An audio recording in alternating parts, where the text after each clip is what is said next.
آپ نے پہلے ہی 12 جنوری کی بغاوت کو ناکام بنا دیا تھا اور 11 فروری کو ایک بار پھر عالمی جبر کے خلاف اپنی مزاحمت اور ثابت قدمی کا بھی اظہار کیا۔ پھر 12 مارچ کو آپ نے دشمن کو یہ باور کرا دیا کہ وہ صرف میزائلوں، ڈرونز اور فوجی امور کا سامنا نہیں کر رہا، بلکہ ایران کا محاذ اس کی محدود اور کمزور سوچ سے کہیں زیادہ وسیع ہے۔ میں اس عظیم داستان کے تخلیق پر قوم کے ہر فرد کا شکریہ ادا کرتا ہوں، اور اسی طرح اس بہادر، دیانتدار اور عوامی صدر اور دیگر حکام جو اس موقع پر بغیر کسی تکلف کے عوام کے درمیان موجود رہے۔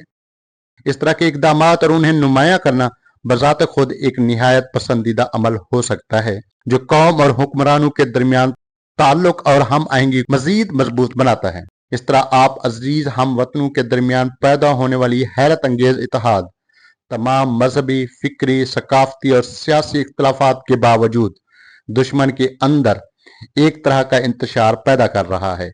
اس نعمت کو اللہ تعالیٰ کی خاص عطا سمجھنا چاہیے اور اس پر زبان، دل اور عمل کے ذریعے شکر ادا کرنا ضروری ہے۔ یہ ایک اٹل اصول ہے کہ جب کسی نعمت کا شکر ادا کیا جاتا ہے تو وہ نعمت مزید مضبوط اور بڑھتی ہے اور شکر گزار شخص پر مزید انعامات نازل ہوتے ہیں۔ اس وقت عملی شکر گزاری کا تقاضا یہ ہے کہ ہم اس عظیم نعمت کو صرف اللہ کی رحمت سمجھیں اور اس سے بھرپور فائدہ اٹھائیں۔ اس طرح یہ اتحاد مزید مضبوط ہوگا اور دشمن مزید رسوا اور کمزور ہوگا۔ اور یہ گزشتہ سال 1404 کے چند اہم واقعات کا جائزہ تھے۔